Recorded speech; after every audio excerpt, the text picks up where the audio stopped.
Stories, I'm a fool for your love.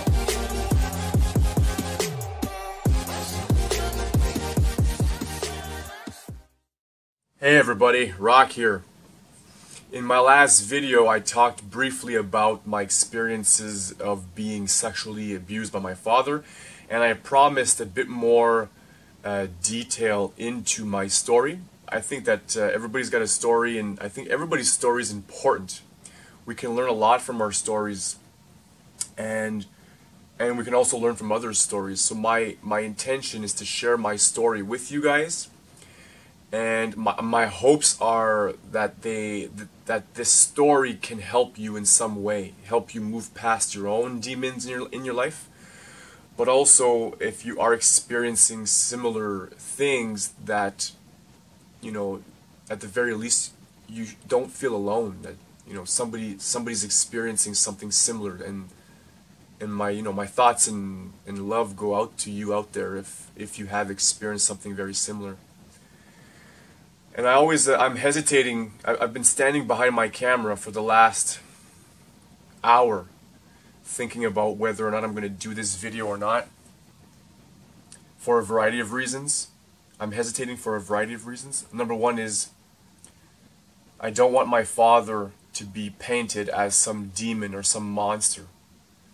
In fact, my father is, for the most part, very loving, I think, you know.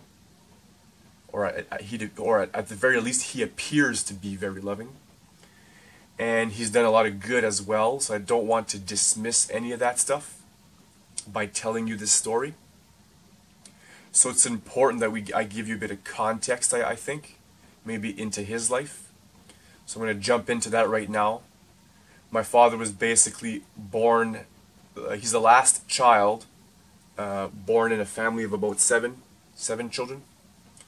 And the setting for them is a typical Northern Ontario farming household, where the father farmed, the mother took care of the household, and the winters my grandfather did some lumberjack stuff, you know, worked on a mill or in the forestry industry.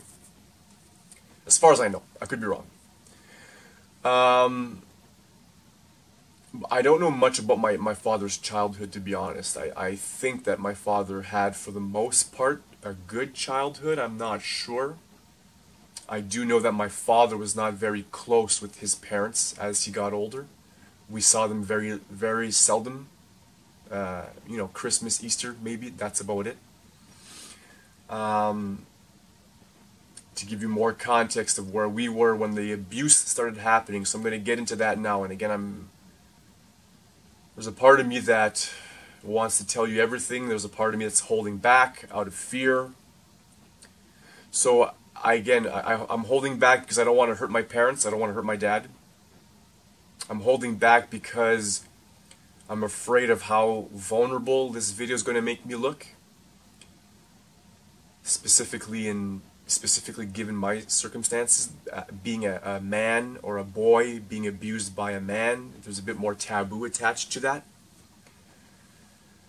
And also, I'm hesitating because I don't want, there's a part of me that doesn't want to relive this anymore, but I feel that the story, in my heart, I feel like the story is bigger than me now, and it has to be shared so that it can help heal others. So that's what I'm going to stick with. I'm going to stick with that it's going to help others, and that's my intention. And to give you a bit of a backstory before I get into the first two incidents that had happened. My father, our parents and my brother and I lived in a small Northern Ontario community called Sturgeon Falls, population of about 6,000 people. My father and my mother, I should say, were well known in the community for a variety of reasons. Number one, my father was a police officer. So he was either well respected or he was either famous for it or infamous for it. But he was still well known. To top it off, my father was also part of a local French kind of variety show where they did comedy and sang songs and stuff like that. So they were well known because of that as well. And my father also emceed for a couple of years, a couple of big fiddle festivals that happened in Sturgeon Falls. My point to that is, like I said before, my father and mother were well known, well respected, that sort of stuff. They were well known. And the first time that I was abused was, I was little. I was, maybe 8, maybe 9. We were heading home after celebrating, I believe, my mother's birthday at an aunt and uncle's place that didn't live very far from us. My mother was intoxicated, which is why my father was driving. But I think I know he had been drinking, but I don't know if he was intoxicated, or if he was intoxicated, I don't know how intoxicated he was. Kind of a small town, As long as you don't crash your car, if you're driving at home and you're drunk, if you don't kill anybody, nobody knows, right? So I don't know. I don't know how intoxicated he was. That night, he slept in my brother and I's bed. We shared a bed back then. Again, we were little boys. And I'm awakened.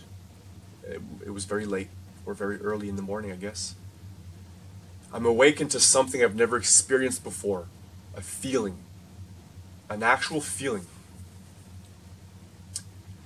And I hesitate. I'm hesitating right now. I hesitate telling you. It's unreal how I'm freezing up the same way I did back then as a child when it happened to me. I can feel everything. I was there again. I'm there again. Basically, what was happening was I was woken up, and my father was using my hand to masturbate. He was jerking off with my hand. This did not last all that long, probably 20 seconds. And my natural gut feeling was to not wake up, to just turn over. And that kind of stopped, that ended there. And I remember being, as a young boy, curious. I wasn't afraid. I was confused. I was wondering what was happening here. Why was he making me touch his penis? And erect, why was he making me touch his erect penis? I didn't understand that. And I was so curious about it. My father was my idol. I looked up to him. Police officer, well known. You could just imagine, right? The story that you have in your head as a small child, a young boy idolizing your father. And I remember laying on my side and being so curious as a child that I smelt my hand. Because I wanted to know what my dad's penis smelled like. And I think about that now, Back then, I didn't know my father was abusing me. I thought it was weird. But I wasn't afraid or anything. It was just weird. And then some time passed. As time does, time passes. Nothing happened. I don't know for how long, maybe a year, not quite a year. We were out camping, and it was cottage camping. We're not in tents. And my aunt and uncle were there with their kids, who were much older. Well, I shouldn't say much older, but older than I was. They had a few kids there. I think their son was there. I'm not sure. Anyways, I was in bed with my father at that night, and my brother had the bunk bed on top of us, and I'm awakened to the same feeling again. And I hadn't experienced that in some time. And the same thing again, he's using my hand to masturbate. But this time it was different. Because this time he actually ejaculated. He came. And it went on my hand. And at the time, when I was little, I didn't know what that was. I didn't know what sperm or semen was. I thought he peed on me is what I thought. When I was 10 years old, I remember thinking to myself, Oh, gross, man, you peed on me. Why'd he pee on me? I don't know, and I guess I understood. Oh, you know, he's been drinking. Maybe he peed by mistake. Whatever. He didn't wash my hands. He just he cleaned himself up from what and still, I remember freezing again, being woken up this and just freezing like a deer in headlights, wondering what the hell is happening. What is this? What is he doing to me? And the next day I woke up, and nothing was ever spoken about it. Not like he came to me and said, "How did you enjoy that last night?" He didn't say anything like that, right? It was just swept under the carpet. And I remember going outside of the cottage. It was a waterfront, and there was a lake right there, right off the bedrock. And he's like, "What are you doing? Come and have breakfast," or something like that. And I'm like, I'm washing my hands. But I said it in a way, I remember saying it in a way like, you should know I'm washing my hands. You peed on me last night. At least that's what I thought it was. But then I remember thinking, he peed on me, but his pee is really sticky. Anyways. Those are the first couple of times that it happened to me. And every time I talk about it, I get this rush of anger that comes through me for a variety of reasons. Anger towards my father for doing that to me, but also angry when I hear about stories of abuse, of children being abused, whether it's physically, mentally, or but specifically sexually. It really, really triggers something inside of me.